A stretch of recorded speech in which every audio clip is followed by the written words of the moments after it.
বিসমিল্লাহির রহমানির রহিম। আসসালামু আলাইকুম। আমি কচু শাক কেটে পরিষ্কার করে ধুয়ে নিয়েছি। কচু শাক রান্না করব ইলিশ মাছের মাথা, কানসা এসব দিয়ে, অর্থাৎ ইলিশ মাছের কাটিং দিয়ে। বাই দ্য ওয়ে, আমি মাহুদা খানম, সবাইকে স্বাগতম। দিয়ে দিচ্ছি সামান্য লবণ, দিয়ে দিচ্ছি কাঁঠাল দানা,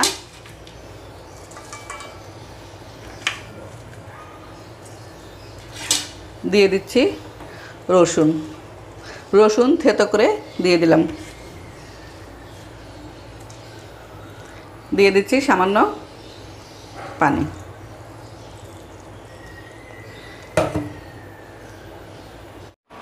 কচু শাক সিদ্ধ করে নামিয়ে নিয়েছি। এখন মূল রান্নাটা শুরু করছি। আরেকটি কড়াই বসিয়ে দিয়েছি, দিয়ে দিয়েছি তেল। এখন দিয়ে দিচ্ছি পেঁয়াজ,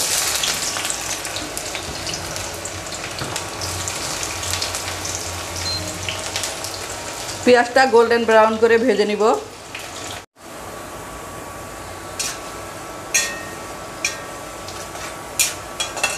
অলমোস্ট পেঁয়াজটা ভাজা হয়ে গিয়েছে।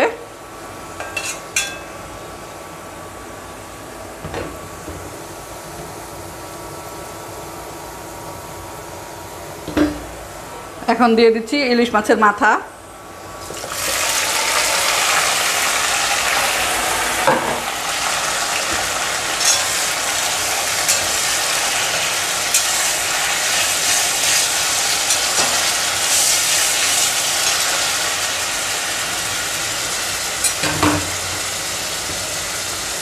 দিয়ে দিচ্ছি ধনিয়া গুঁড়া,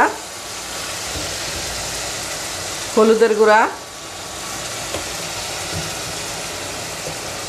মরিচের গুঁড়া,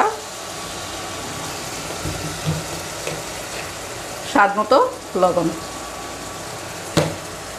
দিয়ে দিচ্ছি পানি।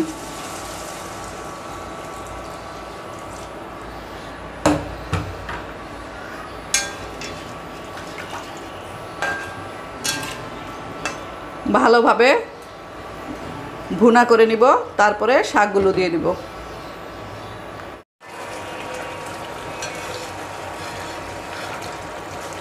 ইলিশ মাছের মাথা খুব ভালোভাবে ভুনে নিলাম। খুব সুন্দর অ্যারোমা বেরিয়েছে।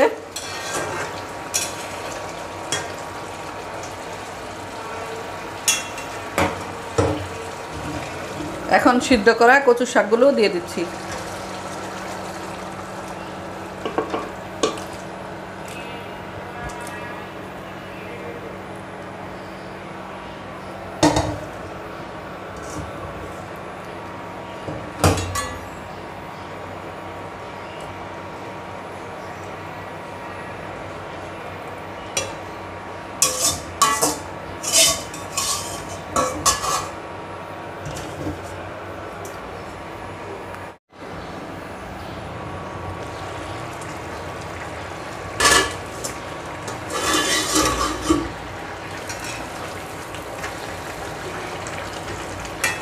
ঢাকনা দিয়ে ঢেকে 5 মিনিট রান্না করলাম।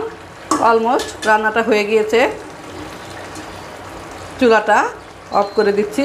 এখন একটি সার্ভিং বলে নিয়ে নিব। চুলা থেকে নামিয়ে নিয়েছি। এখন এই সার্ভিং বোলটাতে নিয়ে নিচ্ছি।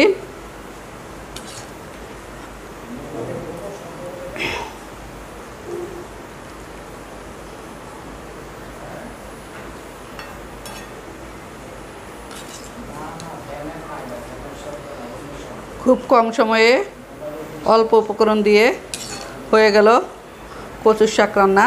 দিয়েছি ইলিশ মাছের মাথা, দিয়েছি আধা চামচ হলুদের গুঁড়া, আধা চামচ মরিচের গুঁড়া, আধা চামচ ধনিয়ার গুঁড়া, স্বাদ মতো লবণ, দিয়েছি অল্প কয়েকটি কাঁঠালের দানা।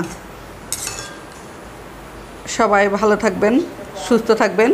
ফিরে আসব নতুন কোনো রেসিপি নিয়ে। আল্লাহ হাফেজ।